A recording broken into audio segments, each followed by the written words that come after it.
Okay, this is a video about the 7mm eyepieces that you can choose and use. 7mm is a high power and low focal length eyepiece. Uh, you cannot use it at all conditions. Atmosphere will really limit what you can see with it. But it's not as bad as some of the 2.3, 3, 4, 5mm eyepieces, or is not as wide angle as 12 or 10mm ones. Something in the between, which you can use on targets like the moon, the planets like Jupiter and Saturn.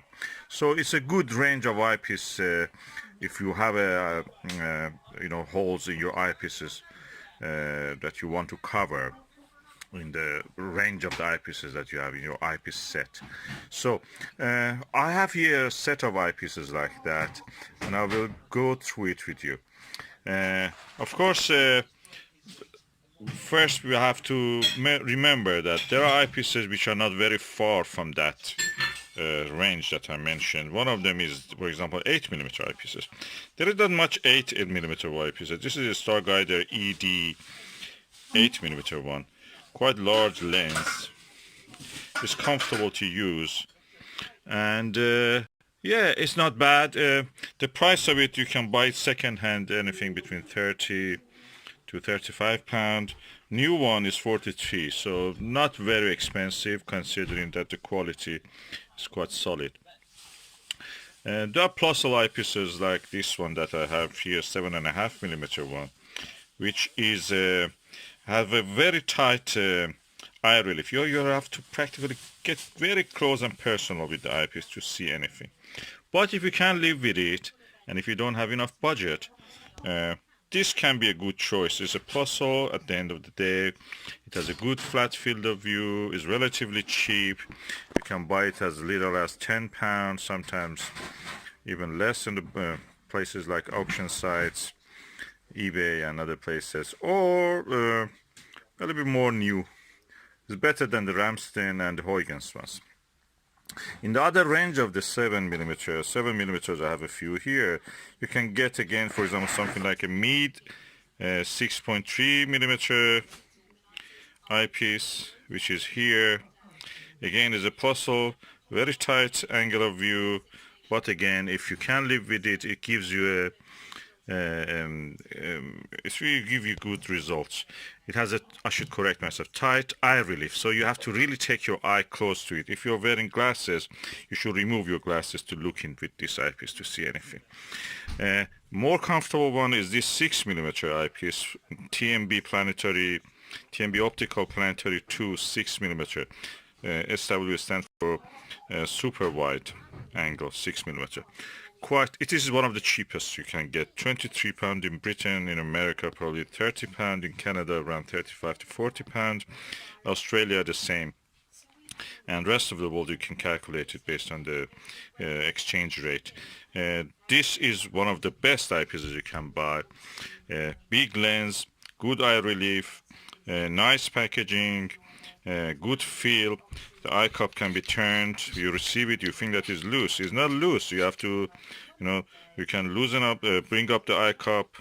So it has a good eye relief, or you can tighten it up, and the eye cup will be smaller. The distance between your eye and the lens. And it has a big lens, good quality, £23, really good. Second hand, even probably cheaper, you can get it. And then we come to Plossls, Meade and Celestron Plossls.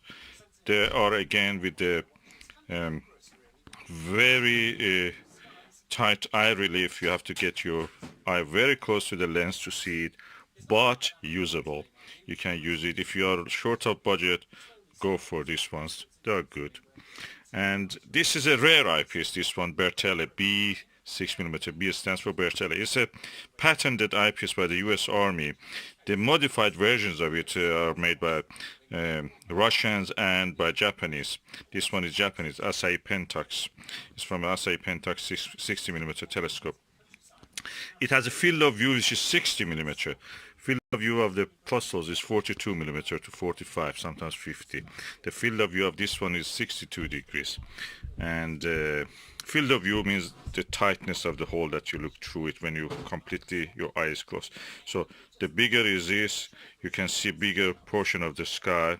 The tighter it is, you see a tighter portion of the sky. So that's a Plossl, a bigger angle of view, something like that. You see less of the body of the eyepiece and see more of the sky. And this has a 60 to 70 millimeter, comparable to a TeleVue Nagler almost. And this is a good eyepiece. I'm telling you, this is a good eyepiece. I have another one of these 17.5 millimeter. One of the brightest images I've ever seen I got with that one. But these are eyepieces if you don't have any 7 millimeter one. 7 millimeter is something in between this range. I can introduce you to something like the 7.2 millimeter Antares Speers-Walker eyepiece, super wide angle series 2. Good eyepiece, quite heavy for the 7 millimeter ones. Long, quite heavy, tall, and good eye relief, and build quality is good. The only thing is that it may be a little bit more expensive, or you cannot find it. This is made in Canada, and it's difficult to find it these days. You may come across it sometimes, but not really all the time. It's good. It's not very good, but it's good. It's acceptable. It gives good views. This is a 7 millimeter TMB Optical Planetary 2 7 millimeter eyepiece. It has a big eye lens, good smite or kind of Barlow at the bottom. Really good quality, solid. Again, the eye cup can be brought up. So for such a cheap eyepiece, really very good build quality. And if you are short of cash in this range, 7 millimeter, you cannot find anything better than this. For less than £23, you can have this eyepiece. Eye relief very good, so you don't need to really go very close to this. You can see the whole picture. The field of view is 62 millimeter, 62 degrees. This one is 82 degrees, very comfortable. This one is a bit tighter, but we come to the better eyepieces here, but in a different price range. This is a TeleVue Nagler 7 millimeter. This is the original or tape one, and now we have the eye relief was around 11 to 13 millimeter, I think. Very tight, but not tight as this one's or this one. But relative to this one's, the eye relief was tight. But I'm telling you, if you find it about this one, £80, I was lucky. Usually it sells around 150, 120, anything around that price. The TeleVue Nagler tape 6 7 millimeter is around that price. This one 120, 130, 150, depending on the greed of the person or how much you need this actually. I must say this has given me the best views of some of the craters on the moon. The craters that were visible with this one, they were not visible with this one. You could see hint of it. And with this one, no, you could not see also. So this is a really good eyepiece in that range. So all in all, if I want to recommend eyepieces, if you're rich and you're not short of cash, this TeleVue 7 millimeter is for you. Nagler, anyone is original or later ones. If you're short of cash, this one is good. If you're lucky to find something like this, 82 degrees, that is also 82 degrees, I must say, but very tight eye relief. Or field of view is 82. This is 82. It's rare. You may not find it really, so don't bother to look for it. Probably you need only luck to find one like that. All the time, you remember you can have Plossls if you're short of money. Always remember you can use the TMB planetaries. They're very good. A little bit higher in price is the Starguider ED 8mm.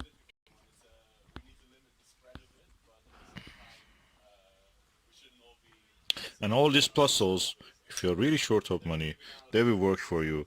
They will serve you. You can use them. You can observe with them. They're not bad. They're good. They're basic, but they're good. You don't need a lot to spend. If you don't want to spend a lot of money, you just want to see that few things occasionally, there is no reason to spend a lot of money like this one, £150. You can spend a reasonable amount, a low amount of money just to have this and enjoy it a few times. Occasions that you can use this really high power eyepieces is limited. You may not be able occasionally see anything good, any good targets with them. So these will serve you also, don't worry about it. Bertele, if you find it, get it. If you cannot find it, that's if you forget it. You don't find this. These are not very popular. It's patented by the US Army. Anybody else makes some modifications on them, including TeleVue. US Army in this sense have been very stingy with this. They don't let the people use this design. They use it for their own optical instruments, or probably they're not using it even nowadays. So this is a category of the 7mm eyepieces that I have, and I think number one is this.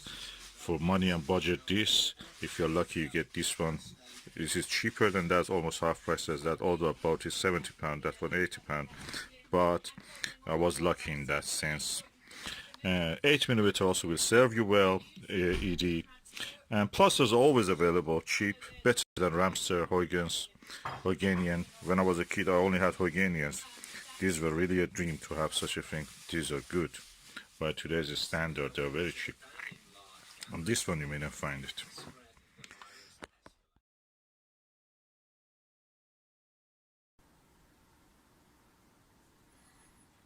Okay, I changed the resolution to 4K. Hopefully, you will not see much pixelation. You will see anyway, but not as bad as it was.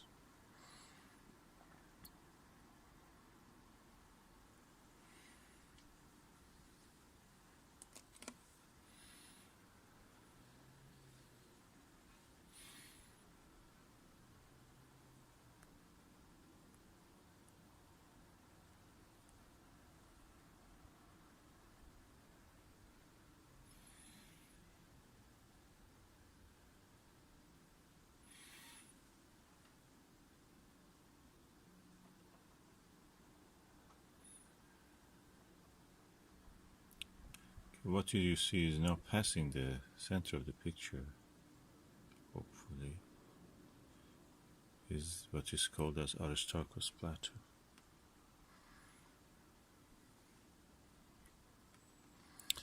And the light is not very good, and also the clouds are causing a little bit. And you can see the color of it is different. So one of the olivine-rich area. Olivine is a metal that the mineral that exists in the mantle area of the planet's crust, mantle, core, if you remember.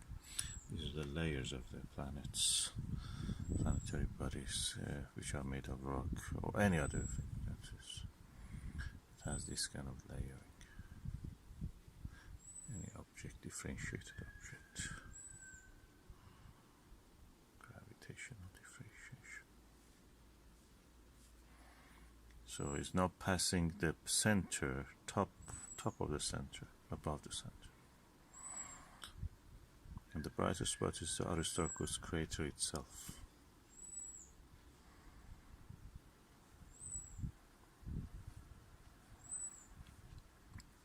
And to the lower part of the image, you can see the Reiner gamma. Oh, suddenly it became so clear. Try to bring it to the center. Yeah, it's now right dead center.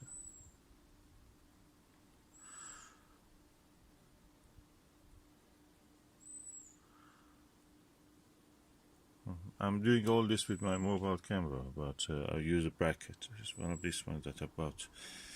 Digicam attachment adapter. I bought it from China. Really, I'm happy with the result.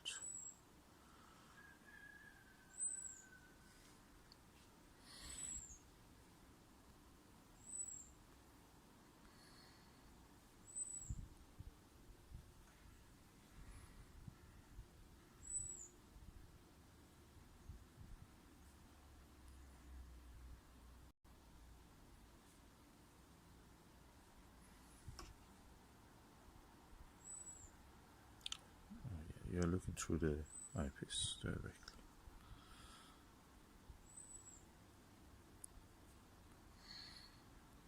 So just enjoy the view.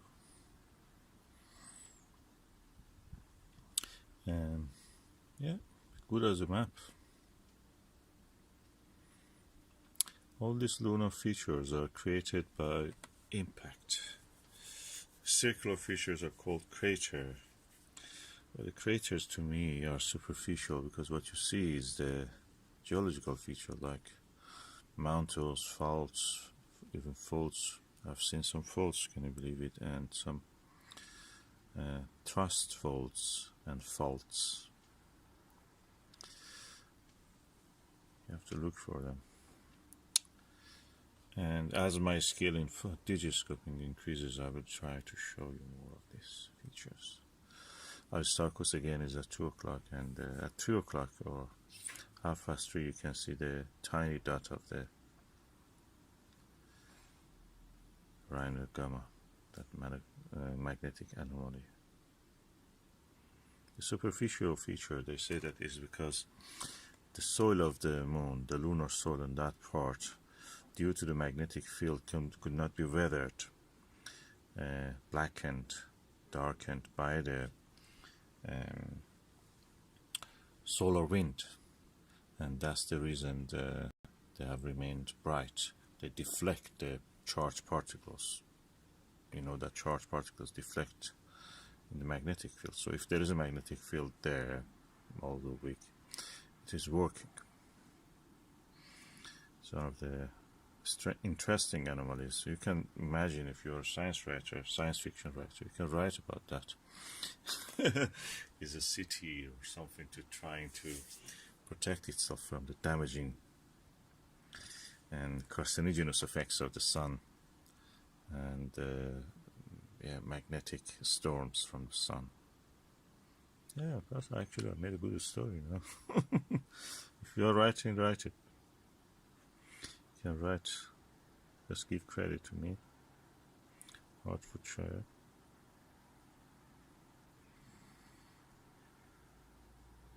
Beautiful, magnificent Caucasus Mountains.